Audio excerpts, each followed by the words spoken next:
Myself. I'm Jim Larrañaga, the head basketball coach at the University of Miami. That was a great college game. We came into the game with a couple of thoughts in mind. Number one was they had out-rebounded us 41-26 the first time we played them. We couldn't afford to have that happen again. We needed to be the better rebounding team. Number two, I thought our defense up there was reactive and not actionary, where we're trying to take some things away.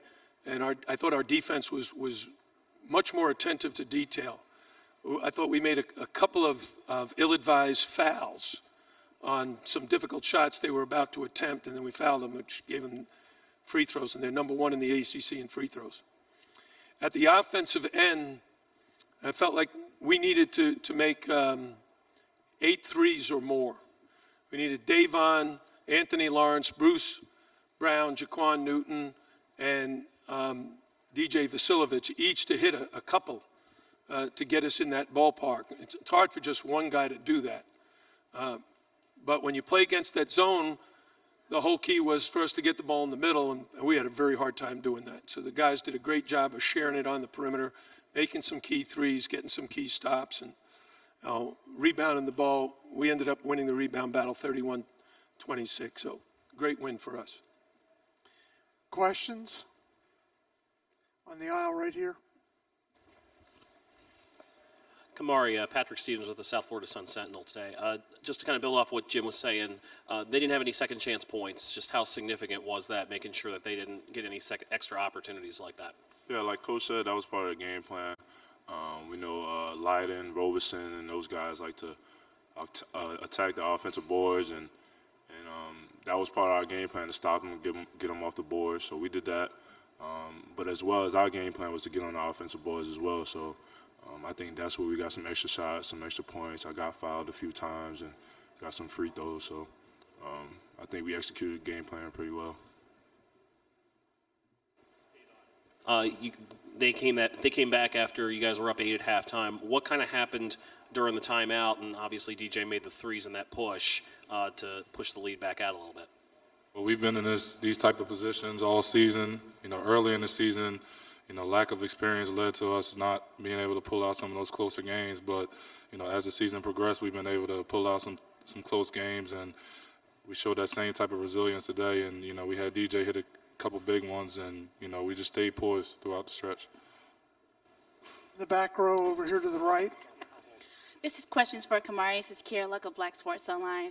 You were perfect today at the free throw line. You usually average about 59%. You doubled your points today. You're probably the definition of what it means to step up for your team during the tournament.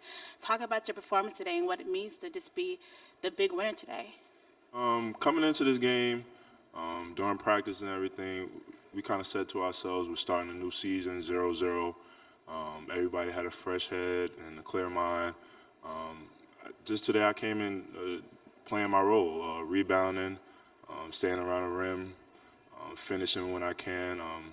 Free throws I know I'm capable of making, and I made all of them today. So, and the guys did a great job of finding me. So I put it all together, and looking forward to tomorrow's game. Coach Asher Wildman, WCTV. Just curious, I know you took down the quote-unquote home team, but for you, what was this like to have a more neutral site for the ACC men's basketball tournament and for the future? Well, first of all, I looked at it as Syracuse's home game. They're from New York. They've played in the city a lot over the course of Coach Boeheim's decades of excellence at Syracuse. So, but we've been on the road before. The Barclays Center is a fantastic venue. New York City, the New York media, the television exposure in this area, being able to bring back a lot of our guys who are from the Northeast, Davon from Jersey, Kamari from right down the street, Rodney Miller, Bruce Brown's from Boston, Jaquan Newton's from Philly. So we've got a lot of guys, and their families are able to drive to the game. It's probably a little more expensive for them to stay overnight than it is in Greensboro. But it's a great venue and very, very exciting for our league to be in New York, what I consider the mecca of college basketball. In the back over here, very back.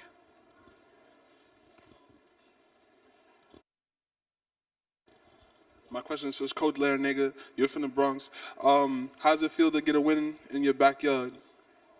Yeah, it's absolutely great, but the credit really goes to these players. Like, I'm looking at Tyler Lydon, who I think is an NBA guy, a great player, an all-league player, and Kamari Murphy held him to 5 points, and Kamari didn't even make the all-defensive team, which blows me away. I cannot understand that.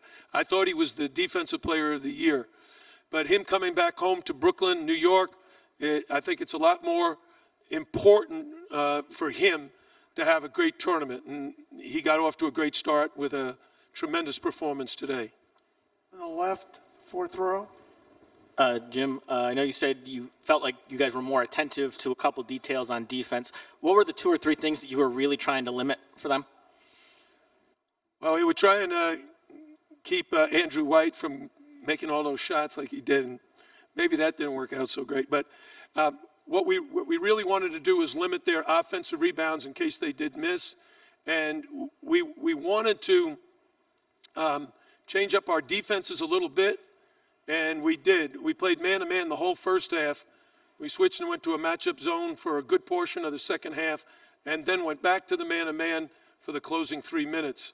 And I thought that helped us because when we went to the matchup zone, we didn't foul as much because we'd been fouling too quickly and giving them free throws. Third row.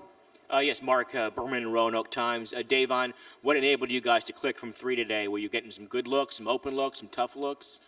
Well, in the first matchup, we took a lot of shots off the dribble, and we had a lot of shots, catch and shoot shots in the first game as well, and the percentage between the two was like outstanding. So we wanted to focus on knocking down some open threes and taking less shots off the dribble today, and I think we got a chance to do that.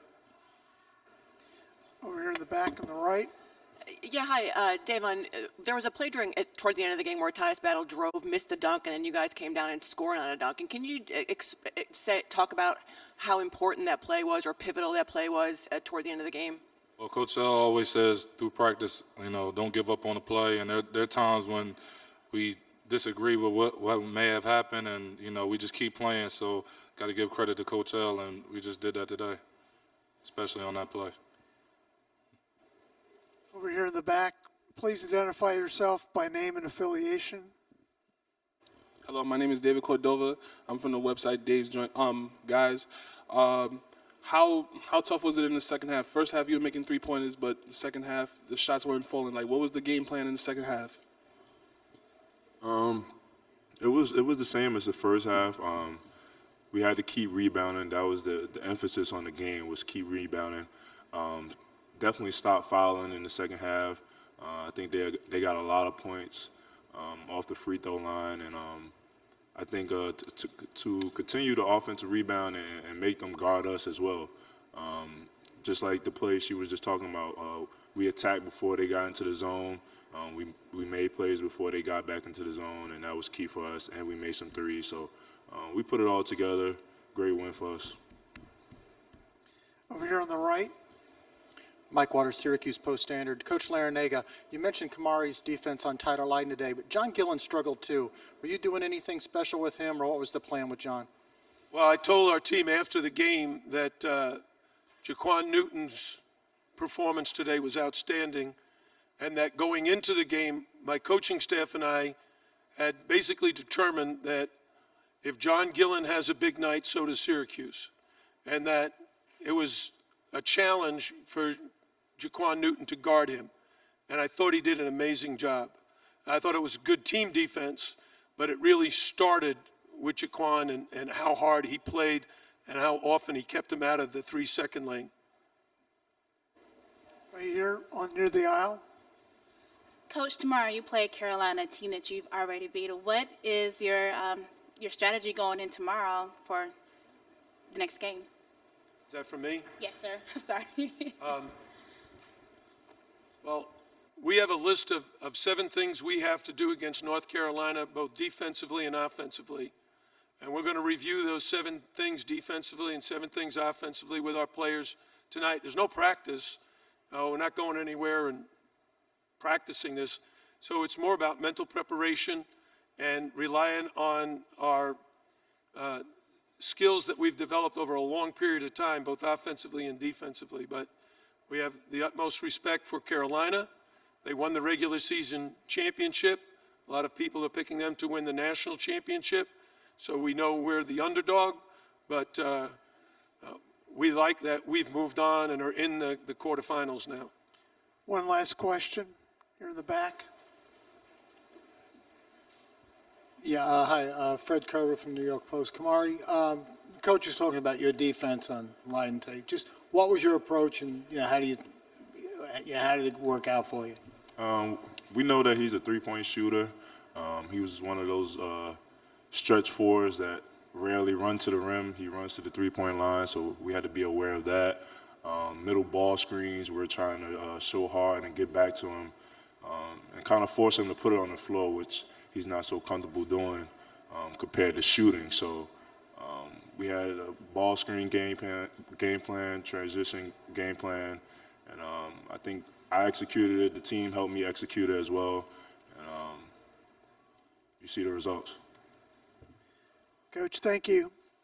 Thanks, guys.